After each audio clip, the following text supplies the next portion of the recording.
Gracias, Señor, por este tiempo, por este día. Gracias por el pastor José Ignacio, que es de este púlpito, guiado por ti, Señor, para que podamos traer un mensaje a tu iglesia de edificación, de exhortación, de ánimo. Un mensaje, Señor, que sin duda nos dejará hoy con un conocimiento más profundo sobre qué es la verdad. Luces, cámara, acción. Ok. ¿Qué es la verdad?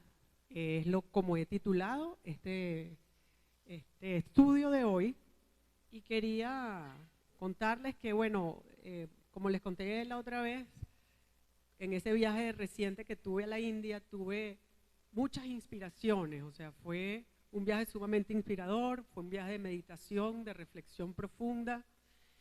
Y en base a ese viaje y a una conversación que tuve con una persona que me hablaba sobre ciertas emociones que ella sentía, que esa persona sentía, donde él experimentaba algo que él consideraba una verdad, pero tal vez no era. Yo traté de responderle con mi mayor sabiduría y supe que había que profundizar mucho más.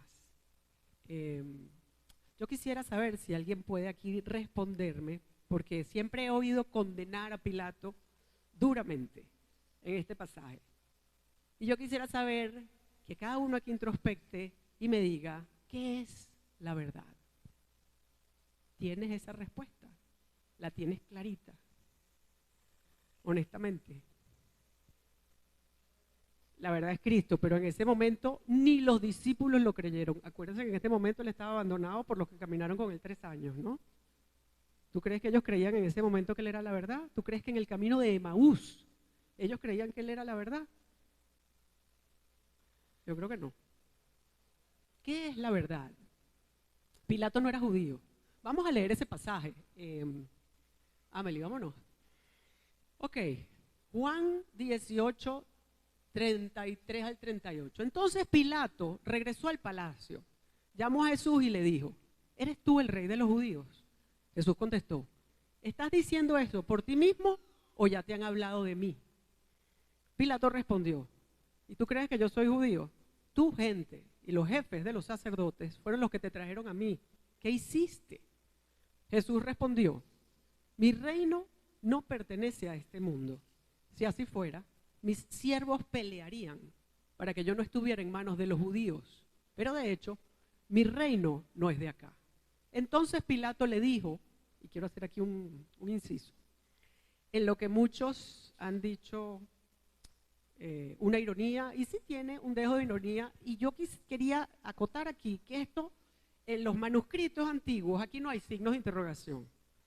Y por lo que viene después, por lo que Jesús responde, yo creo que esto es más bien como una aseveración un poco cínica de Pilato. Él dice, así que eres un rey, porque Jesús viene disertando sobre quién es él, ¿no? Entonces Pilato le dice como, así que eres un rey. Y Jesús le respondió, tú dices que soy un rey. Nací para serlo y vine al mundo para ser testigo de la verdad. Es interesante todo esto, no pierdan detalle. Yo sé que lo han leído mucho, pero no pierdan detalle. Todo el que sea de la verdad, escucha mi voz. Y Pilato le preguntó, la gran pregunta que titula esta prédica, ¿qué es la verdad? Después de decir esto, salió otra vez a hablar con los judíos y les dijo, no lo encuentro culpable de nada, que es un poco la foto que pongo al principio de la prédica, ¿verdad?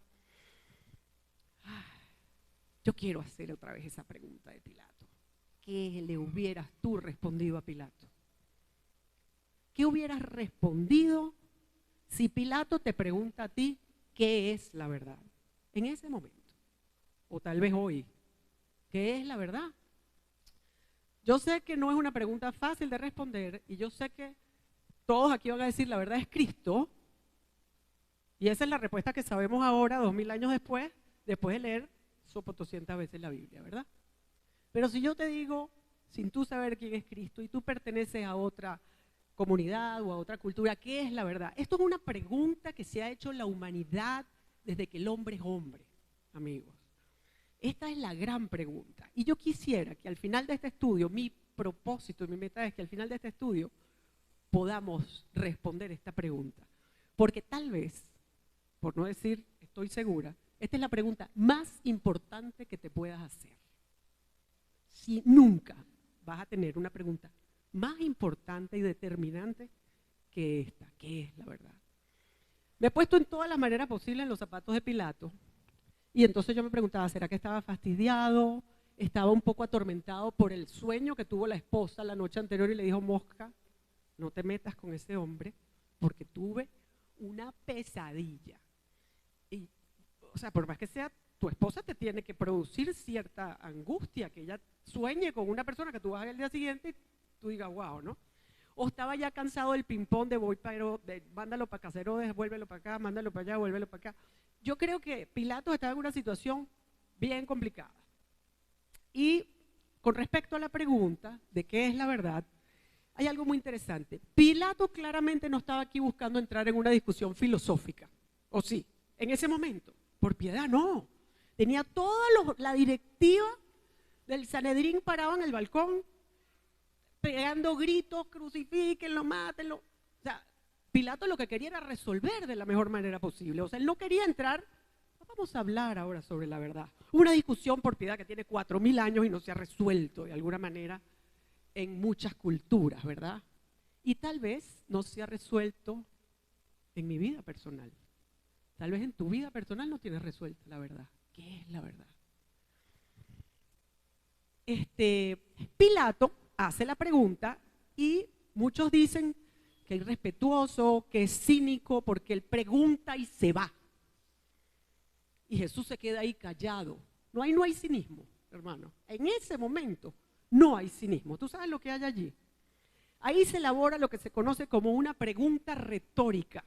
Recuerda que estamos en un periodo completamente helenístico, donde los filósofos son una parte importantísima, principal en las sociedades, donde Aristóteles, Platón, Sócrates, todo el mundo está mandando allí, filosóficamente hablando. Hay montones de filosofías y la filosofía es parte inherente de la cultura. O sea, ya la gente estudia, todo el mundo estudia. O sea, todo el que no es de una casta baja estudia y se prepara. Y esto es una pregunta que obviamente ha estado sobre la mesa por miles de años y nadie le ha podido poner el dedo. Entonces yo pregunto, ¿ustedes saben lo que es una pregunta retórica? Porque yo lo puedo aclarar aquí brevemente. Una pregunta retórica es una figura literaria, y la vemos muchísimo en el Nuevo Testamento. Jesús es un maestro de las preguntas retóricas. Las preguntas retóricas de Jesús son abismales. Pablo también. La Biblia está llena de preguntas retóricas, sobre todo en este periodo helénico, incluso en el Antiguo Testamento. Yo estoy recordando ahorita en Job, cuando él empieza a hablar sobre quién trazó la línea sobre el firmamento, es una pregunta retórica, ¿no? Y, por ejemplo, Pablo, cuando dice, ¿quién nos separará del amor de Cristo? En Romanos 8:35, eso es una pregunta retórica. Una pregunta retórica es una pregunta que se hace sin esperar respuesta, hermano. Eso es una pregunta retórica.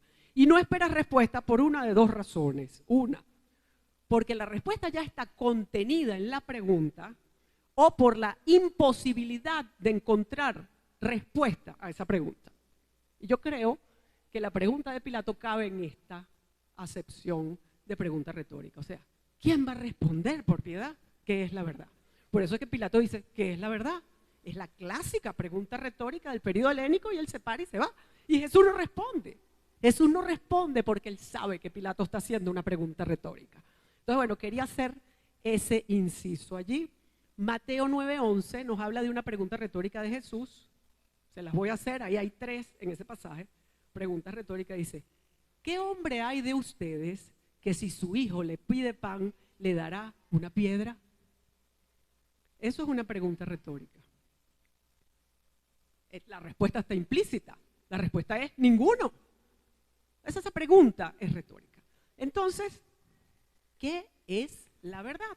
Milton me pedía, cónchale unas fotos de la India, María Margarita, enséñanos tu viaje.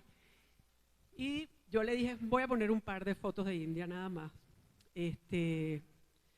¿Por qué esa pregunta es tan difícil ayer como hoy?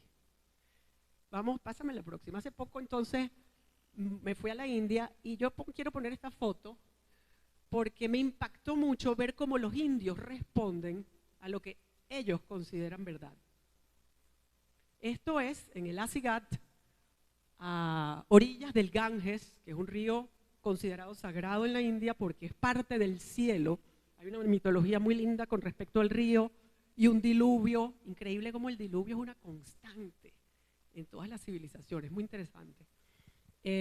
Muy interesante también pude saber, y bueno, otro día les echaré esos cuentos, la cantidad de coincidencias que hay en muchas doctrinas orientales y el judeocristianismo, muy interesante.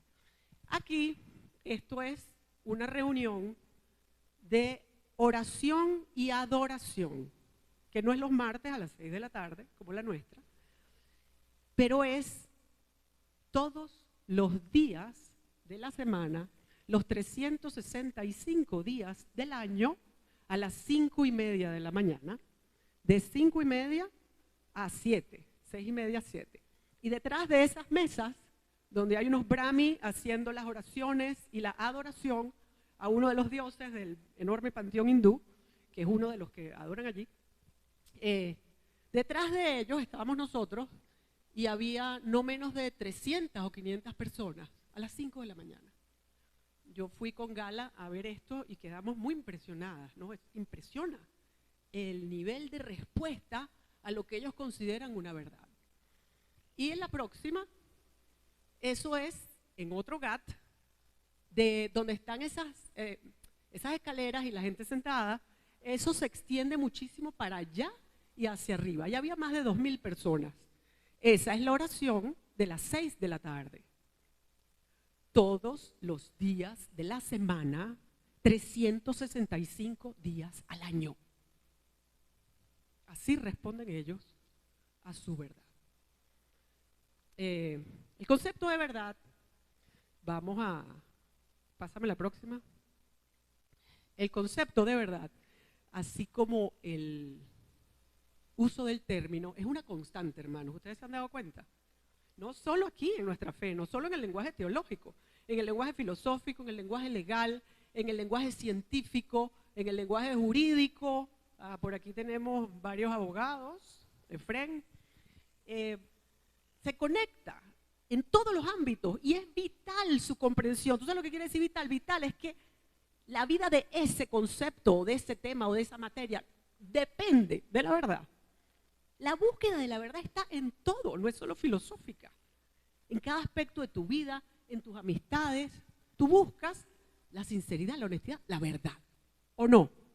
Te vas dando cuenta que la verdad es una parte inherente de la vida. Y entonces, como decíamos, de atrás para adelante, en la humanidad ha estado en busca de la verdad. Los griegos tienen una palabra para definir verdad que se llama aletheia. A-L-T-H-E-I-A, que viene de lántano. Lántano quiere decir ocultar. Entonces es interesante que la palabra verdad se le antepone una A, que es un prefijo de sustracción, y entonces aletheia es la antítesis de lántano. O sea, en vez de ocultar es exponer, traer a la luz. Eso es verdad. Qué interesante. Es revelar. El budismo habla sobre 4 verdades, todas sobre el sufrimiento y cómo salir de él. Tiene 4 verdades. Tomás de Aquino dice que la verdad es la coincidencia, y voy de atrás para acá, ¿no? Acuérdense que Buda vivió 300 años antes de Cristo. Y es interesante porque yo estuve haciendo muchísimo estudio y mucha tarea, y incluso hay una religión y hay una cultura greco-budista en una época de la historia, cuando Alejandro Magno, interesantísimo, ahí hubo un sincretismo muy interesante porque todo esto estaba conectado por la ruta de la seda y empieza a entrar el budismo acá. Por eso es que coincidimos cuando yo oigo el mensaje de Cristo, pero es que eso tiene que ser para otro momento. La cantidad de coincidencias entre la doctrina del Buda, que ojo, no es Dios, nunca clamó serlo, nunca dijo ser la verdad, él simplemente era un tipo que trató de alcanzar el nirvana y la iluminación, y lo dijo. Y lo dijo, eso es lo más interesante, y todavía hay gente que lo deifica, y él mismo dijo, yo no soy Dios, yo no soy la verdad. y yo no soy el camino. Cuando vamos a la doctrina cristiana, tú ves que Cristo dice exactamente esas tres cosas en positivo para adjudicárselas a él. Bueno, y Descartes afirma que, ya llegando a la idea moderna, que la existencia de Dios es real porque el argumento de que la simple presencia en mí de la idea de Dios demuestra la existencia de Él. Y por eso entonces Dios se convierte en el garante de la verdad. Este es René Descartes, un gran científico. ¿Por qué? Porque el hombre no puede ser creador de una idea infinita, porque tú eres finito. Cuando tú tienes ese sentido de trascendencia, eso lo puso Dios en ti. Eso es una verdad que puso Dios en ti. Entonces, según algunos eruditos, este es un señor que se llama Vicente Vide, dice que la verdad en la Biblia es la correspondencia entre la intención comunicativa del autor humano, es decir, el que escribió algún libro de la Biblia, y la intención comunicativa de Dios. Entonces, estas dos intenciones consisten en esa verdad contenida en esa escritura que consiste en la revelación de Dios como palabra. ¿Quién es el verbo? ¿Quién es la palabra de Dios? Por eso es que Cristo es verdad. Entonces, pero vamos entendiendo la profundidad de esto, ¿no? Vuelvo a preguntarles como para hacer ese previo. La verdad, la pregunta de Pilato fue fácil. Estás empezando a ver a Pilato con otros ojos. Además de que él mismo le dice, yo no soy judío. Ya va. Ellos fueron los que te entregaron a mí, tus líderes. ¿Quién estaba más en la verdad allí, en ese momento? Pilato. Todo lo que dijo Pilato en ese discurso, léanlo cuando lleguen a su casa. Todo lo que dijo Pilato es verdad. Vamos a seguir viendo. ¿Qué es la verdad? Mira, la verdad, yo quería aquí compartir un poco de mi experiencia, mi primera experiencia con la verdad. La verdad es algo que te impacta como un golpe y te aterriza. Te hace poner los pies sobre la tierra y te dice, ¡boom! Ya va. ¿Qué he estado pensando, qué he estado creyendo, qué he estado viviendo? Los únicos cegados a la verdad nos puede alcanzar a todos. ¿Quiénes son los únicos cegados a la verdad? Los que se han empeñado en vivir una mentira o una transgresión y Dios les ha dado montones de oportunidades, pero llega un momento en que, como dice Romanos 1:28, los entrega a una mente reprobada para hacer lo que no conviene, porque ellos no aprobaron tener en cuenta a Dios. Yo recuerdo entonces la primera vez que fui a una cruzada evangélica. A mí me llevaron y había un predicador hablando y lo traducían, era un predicador americano. Y yo les puedo decir que yo no recuerdo ni una palabra de ese discurso. No me acuerdo de nada. Yo lo único que me acuerdo, la impresión que yo tengo dentro de mí, es que mi corazón gritaba, eso es verdad, eso es verdad, eso es verdad, eso es verdad, cada cosa que él decía. A mí lo que más me impresiona de ese recuerdo es que yo tuve un primer encuentro con la verdad y se despertó en mí esa sed imperiosa de ir por más de eso que yo había entendido como la verdad. Finalmente, algo dentro de mí decía, tenemos una búsqueda que no sabíamos que teníamos. Y es esa búsqueda de la verdad. Y yo creo que Jesús sabía y sabe hoy, cuando alguien lo busca para que le haga un favor, bendíceme Señor, quiero ir más por los panes y los peces. Y cuando alguien lo busca, porque está en busca de la verdad. El Señor sabe cuando tú estás buscándolo por una bendición o cuando tú quieres saber más de Él, cuando tú lo quieres conocer de verdad. Yo pienso que Jesús sabía lo que había en el corazón de Pilato. Y increíblemente, cuando Pilato se vuelve a dirigir a los judíos que lo estaban inculpando, Pilato le dice, no lo encuentro culpable de nada. ¿Sabes qué es eso? La verdad. Pilato está diciendo la verdad. Jesús no es culpable de nada. Y él no va a inculparlo. Pues Pilato fue completamente justo.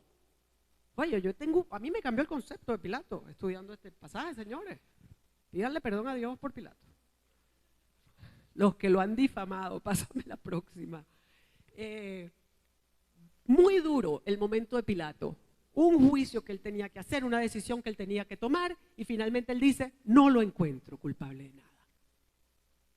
Y se los entrega. No, nosotros no lo podemos matar, yo no lo voy a matar, o sea, yo no lo encuentro culpable de nada. Bueno, toda esa historia ustedes se la conocen, pero es muy interesante. Estos son algunos términos donde podemos complementar por qué Dios es verdad, por qué Jesús es verdad. Él es el Dios de verdad y ahí están varios pasajes, si ustedes le quieren tomar una foto, pero ustedes ponen Dios es verdad y les van a aparecer montones de pasajes. Jesús es verdad, el Espíritu Santo es el Espíritu de verdad, la palabra de verdad, tu palabra es verdad, decía Jesús, todo acerca de Dios es verdad. ¿Sabes por qué? Porque Dios siempre dice las cosas como son. Entonces cuando nos dicen que hay muchos tipos de verdad, empezamos a entrar como en una, pero ¿cómo es esto? Bueno, porque hay verdad absoluta y relativa, objetiva y subjetiva, epistemológica, verdad de materia o formal, verdad ética o moral. En lo jurídico, mi estimado Efren, tenemos la verdad verdadera y la verdad procesal. Entonces hay algo muy interesante, pero muchas veces estas verdades no concuerdan. Entonces son verdad. Esto es, de verdad, esto es una disertación para un seminario. Obviamente no para una prédica de media hora, pero yo quisiera que por lo menos quedemos claros en qué es la verdad. Según Dios, la verdad es una. Amelie, please. Ok, vamos a hacer varios punticos aquí, dame el primer punto. Dios es la fuente y único autor de la verdad. ¿Qué quiere decir esto? En cristiano, en dos palabras, el pecado es todo lo que Dios dice que es, no lo que yo digo que es. El juicio es lo que Dios dice que es.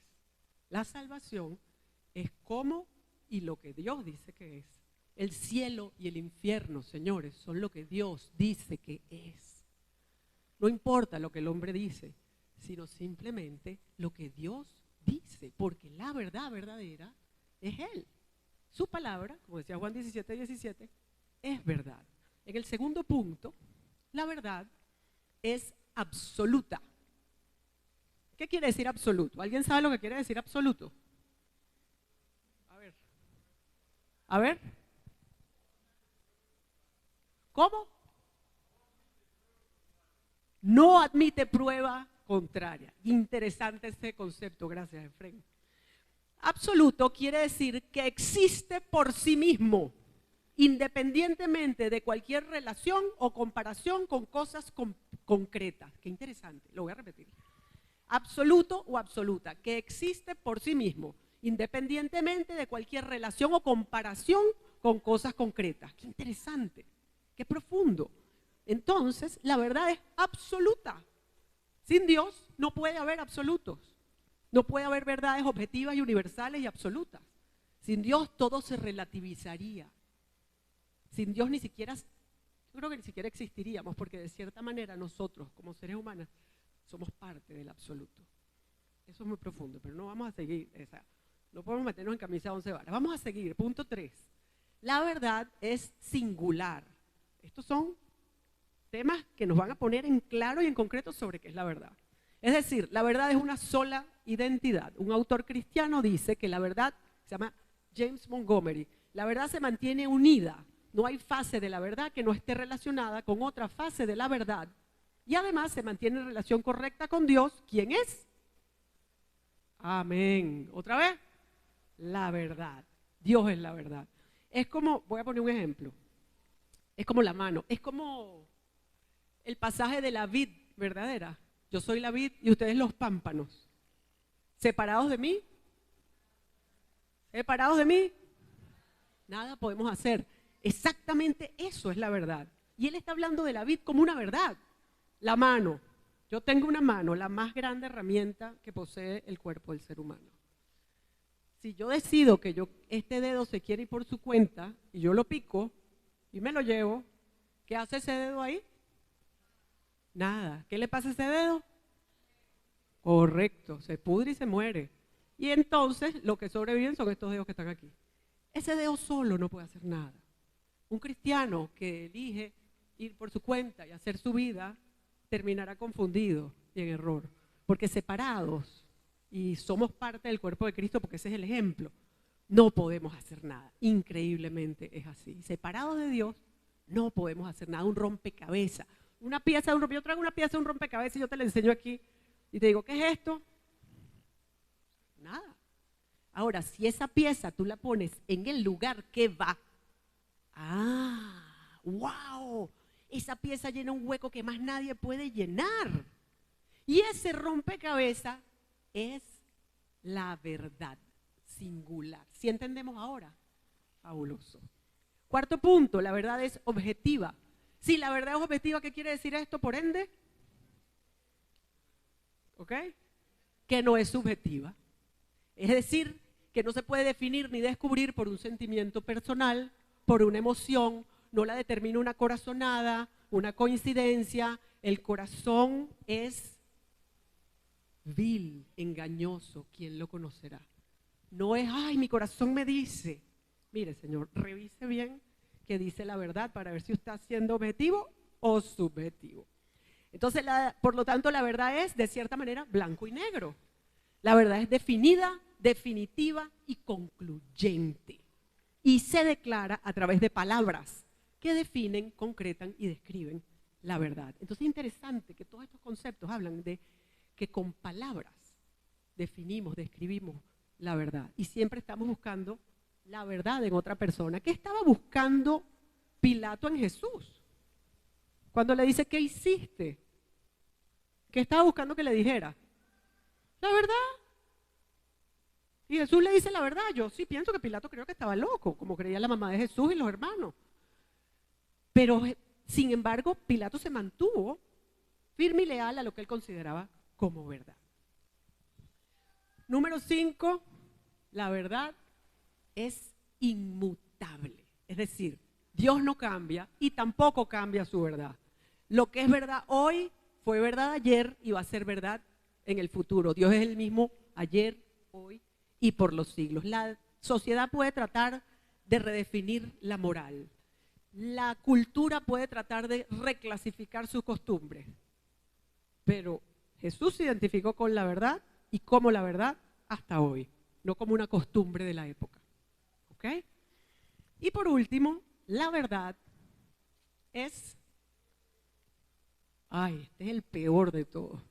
La verdad es autoritativa, este es muy interesante, porque tal vez con todos los demás estábamos más o menos en paz, aunque yo sé que muchos no. Pero la verdad es autoritativa, quiere decir que la verdad tiene la autoridad para mandarnos. ¿Sí, señor? La verdad debe, por lo tanto, ser escuchada. Debe ser escuchada. No podemos pretender que la verdad no ha hablado, no podemos hacernos los sordos con la verdad. Y no podemos actuar como si la verdad fuera a desaparecer. Como si yo me arropo, paso mi ratón moral y la verdad va a desaparecer. No podemos. No podemos vivir negando la verdad. La verdad, como te decía antes, cuando yo tuve aquel encuentro, te agarra por la solapa y te mira a los ojos, te levanta del piso así, te mira a los ojos y te precisa en tu duda. La verdad te ve a los ojos y te dice, ahí está tu duda, ahí está lo que no es verdad. Y una vez que te precisa, te ordena el cumplimiento total de la verdad. La verdad es obligatoria para nuestras vidas, hermano. Y yo sé que al que es rebelde, eso no le gusta. La verdad es obligatoria y la verdad no solo es obligatoria, sino que exige de mí una respuesta. O sea, no te le puedes quedar callado, la verdad, lamentablemente. Entonces, es fácil. ¿Qué es la verdad? Fácil. Oh, no. Ahora comprendemos mejor a Pilato. Pilato no la tenía fácil. Pilato, para mí, o sea, como les digo, Jesús era un maestro y la Biblia dice que el hombre más inteligente que en su dialéctica y en su retórica fascinante. Pero para mí la mejor pregunta que se le hizo a Jesús alguna vez es la pregunta de Pilato. Para mí la mejor pregunta de la Biblia hecha a Jesús fue la pregunta que le hace Jesús a Pilato. La mejor pregunta en el peor momento. Simplemente. Y tenía enfrente a la respuesta definitiva, a la más importante pregunta que ningún ser humano se puede hacer desde el principio de los tiempos. La mejor pregunta en el peor momento. Y es tan importante que, pásame la próxima, el primer elemento de la armadura de Dios, ¿tú sabes cuál es? De Efesios 6. La verdad. La verdad, permanezcan pues firmes, ceñidos con el cinturón de la verdad, fajados, dicen otras versiones, apretado el cinturón de la verdad. De la verdad cuelga la espada. Imagínate, la espada cuelga del cinto. La verdad te faja y evita que todo se te desarme. Porque en aquella época eran capas sobre capas y el cinturón era lo que mantenía todo en su lugar. La verdad es lo único que te puede mantener en tu lugar. La verdad es la única que evita que te vuelvas loco. Porque la mentira es una ausencia de la realidad y de la verdad. Juan Calvino decía, uno de los grandes reformadores, nada se considera más precioso de Dios que la verdad. Y entonces, hermano, preguntas como la que hizo Pilato, que tal vez nunca las habíamos hecho así porque no hemos estudiado filosofía, pero una vez que empiezas a estudiar filosofía o teología y te encuentras con la pregunta, tú dices, wow, yo no sé responder esta pregunta. No la sé responder, y es la verdad. No la sabías responder hasta hoy. Preguntas como, ¿quién soy? ¿Qué hago aquí? ¿Para qué nací? ¿Cuál es mi propósito en la vida? Preguntas existenciales se llaman esas. Son preguntas en las que buscamos una verdad. Yo necesito responder esa pregunta. Y esa respuesta es una verdad, por si no lo sabías. Y solamente la verdad va a satisfacer esa pregunta, si no vas a estar en una búsqueda por siempre. Obviamente de esa verdad absoluta y obviamente de cosas que Dios ha diseñado para ti y para tu vida. Donde tú probablemente, donde yo sé que yo no estoy hecha para las leyes, para estudiar derecho, por ejemplo, y tal vez yo hubiera sido profundamente infeliz, porque eso no puede ser verdad para mi vida, porque yo necesito algo que esté en contacto con la naturaleza, y por eso soy biólogo, y soy veterinario, y soy todo lo que soy, pues, y estudio las plantas y todo lo que me gusta, ¿no? Por eso estudié diseño gráfico y no ejercí el diseño gráfico, porque eso para mí no era compatible con la verdad que hay en mí dentro de esa verdad completa. Vamos a entender que todos estamos en búsquedas varias. Y aquí no podemos tapar el sol con un dedo. No, que una vez que encontraste a Dios, ya va. Tenemos propósitos aquí en la tierra pequeños que también cumplimos con gustos y cosas en las que somos buenos. Que no necesariamente es un propósito de pararse aquí y predicar, o cantar, o ser ujier. O sea, son propósitos de la vida diaria, que son compatibles con esa verdad absoluta. Entonces, Jesús vino, pásame la próxima, para mostrarnos un camino más excelente. ¿Cuál es ese camino? Ese camino es Él, pero ese camino, lo dice Pablo, yo creo que no puse esa, 1 Corintios 12:31, él dice, pues yo vengo, claro, Pablo en este caso estaba instruyendo a la iglesia de Corinto a mostrarnos un camino más excelente. Yo no sé si ese camino era más difícil, pero sin duda era más sublime porque es el amor verdadero, el camino del ágape, que está en 1 Corintios 12:31 y con el que él arranca la elegía del amor de 1 Corintios 13. ¿Ok? Entonces, si es más difícil o es más sublime o es más complejo, igualito tenemos el Espíritu Santo que nos guía a toda verdad, como lo leímos en los atributos de ser verdad de Dios. Cuando el Espíritu de verdad venga, Él los guiará a toda verdad. Entonces, Jesús vino para mostrarnos y para hacer la verdad. Y dame un clic ahí, Mientras yo estudiaba, yo me di cuenta que esta es la respuesta. La respuesta a la pregunta de Pilato es simplemente esta, verdad absoluta. La verdad es la búsqueda suprema y el propósito más alto del ser humano. Eso es la verdad. Y la verdad es Cristo, quien es camino, verdad y vida. 3 en 1. Tú no puedes separar esa tríada. Él es el camino al Padre, Él es la verdad absoluta y Él es la vida. No puede haber vida sin verdad y sin Padre. No puede haber camino al Padre si ese camino no es verdad y si ese camino no lleva a la vida. Entonces es interesantísimo. Yo soy el camino, la verdad y la vida. Nadie viene al Padre sino por mí. Es una verdad indisoluble. Es como la Trinidad. Ese pasaje es interesantísimo. Pudiéramos estar una semana hablando de ese pasaje. Entonces, yo quisiera hacer una reflexión sobre un último pasaje que quisiera que lo viéramos, porque para mí es como el pasaje central de esta prédica. Aguántamelo ahí. Ajá. Juan 8, 31, 32 dice: Jesús le dijo a los judíos que habían creído en Él: si ustedes obedecen mis enseñanzas, serán verdaderamente mis discípulos y conocerán la verdad, y la verdad nos hará libres. Pero yo quisiera que tomáramos este pasaje como una progresión de 4 cosas. Yo no quiero que lo sigan leyendo así como un chorizo. Vamos a desmembrarlo, porque este pasaje no es un lugar, este pasaje es un camino. Dame el próximo. 1. Si ustedes obedecen mis enseñanzas. Otra traducción dice: si ustedes se mantienen fieles a mi ley, a mis enseñanzas, si ustedes perseveran en mis enseñanzas a lo largo del camino hasta el último día, hasta el fin. Ok, entonces no es obedecer hoy y mañana no. Es mantenerme obedeciendo. Ese es el primer condicional, porque dice sí, ¿verdad? Así que es un condicional.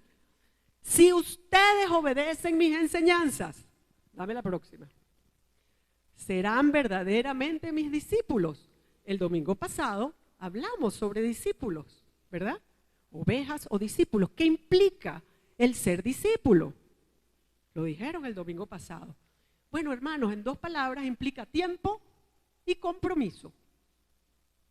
Tú no eres discípulo el día que llegas. Tú eres discípulo porque entras en un discipulado de la palabra y del Señor. Implica tiempo e implica compromiso. Te vas identificando. Dame la 3.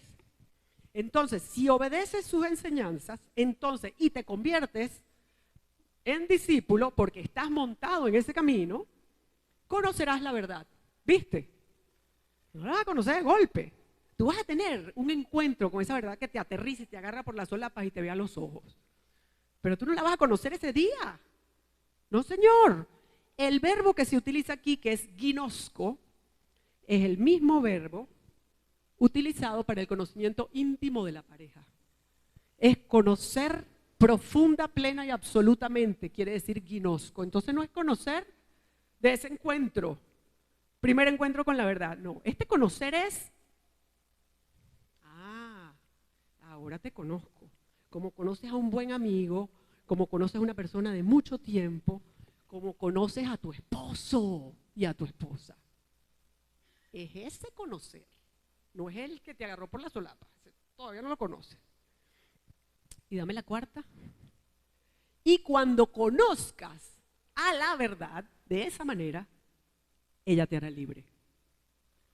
Amén. La libertad, hermanos, es un proceso inmediato y es un proceso gradual. Es como la santidad y la santificación. Tú entras, ya tú eres santo, apartado, pero ahora tú tienes que ir santificándote en su palabra, que es la verdad. Libre de pecado, libre de los errores, libre de creencias falsas, libre de toda mentira que es el antítesis de la verdad. Conocerás la verdad íntima, profundamente, y ella te hará libre. Irás deslastrándote. ¿Quieres ser libre, hermano? ¿Quieres ser libre? Una vez que hayas la verdad, empieza un camino. Camino de verdad, camino de santidad, camino al Padre. Una vez que la hayas, empiezan a podrirse las cadenas que te ataban al pecado. Y las empiezas a soltar, porque no te está atando una cadena, te atan montones de cadenas. Y tenemos que ser conscientes de esto, hermano. Tenemos que ser conscientes que la verdad, que la santidad, que la salvación, que Jesús son un camino que caminamos hasta el último día. Y esta verdad, una vez que la descubres, te hace querer más de ella. te hace querer profundizar en ella. ¿Qué harás ahora que entiendes una verdad tan grande? Acompáñame, Relvis, gracias. Hermanos, la verdad te agarró por la pechera algún día y te vio a los ojos. La verdad se sentará en un trono a juzgar a vivos y muertos. La verdad tendrá la última palabra en tu vida y en la vida de todo lo creado. Dame la última. Vi a los muertos, grandes y pequeños, de pie ante Dios, y los libros fueron abiertos. Y otro libro fue abierto, el cual es el libro de la vida. Y fueron juzgados los muertos por las cosas que estaban en el libro de la vida según sus obras. Qué importante es tener clara la verdad, ¿verdad? Cristo es la revelación de la verdad. Hoy es el día de venir a esa verdad. Y yo te quiero invitar, si tú sientes que algo en tu vida es mentira, si tú sientes que algo en tu vida no es verdad, si tú sientes que tú le estás dando categoría de verdad a algo que hoy has visto que es mentira, yo quiero orar por ti. Yo quiero orar por ti, Señor. Yo te doy gracias por esta palabra maravillosa. Yo te doy gracias porque la verdad es lo único que nos satisface, Señor. Yo te doy gracias por ser esa verdad. ¿Qué haríamos si no tuviéramos una verdad tan perfecta, tan justa, tan grande como tú? Te quiero ver, Señor, cara a cara, y que no tengas nada que reprocharme ese día, Señor. Yo no quiero que mis ojos sean cegados por la mentira, Señor. Y yo quiero orar en este momento por todas las personas que están poniendo su corazón delante de ti en este recinto, Señor. Yo quiero orar por cada persona que está poniendo su corazón delante de ti en este recinto y está mostrándote algo que tal vez no es verdad. Y ella o él lo están creyendo. Señor, yo te pido en este momento, quita ese velo y permite, Señor, que tu luz y tu verdad brillen en eso, en esa situación, en esa cosa, en esa mentira, en ese pecado, en lo que sea que esté ocurriendo allí, Señor. Señor, tú dices que confesemos nuestros pecados, que expresemos y tú sanarás, Señor. Permite, Padre, que estos corazones y bocas hoy expresen a ti lo que necesitan que venga a la luz, lo que necesita de tu verdad. Y te doy gracias por este tiempo y por tu palabra, en el nombre de Jesús. Amén.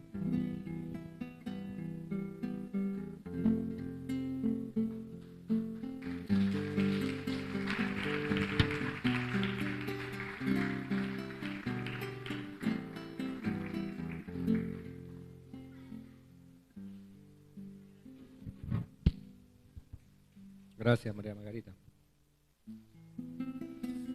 La palabra de Dios dice en la primera carta a los Corintios, para terminar y despedirnos por la mañana de hoy, que la gracia del Señor Jesús sea con todos ustedes. Estamos despedidos. Tengan una buena semana de victoria. Que el Señor sea con ustedes.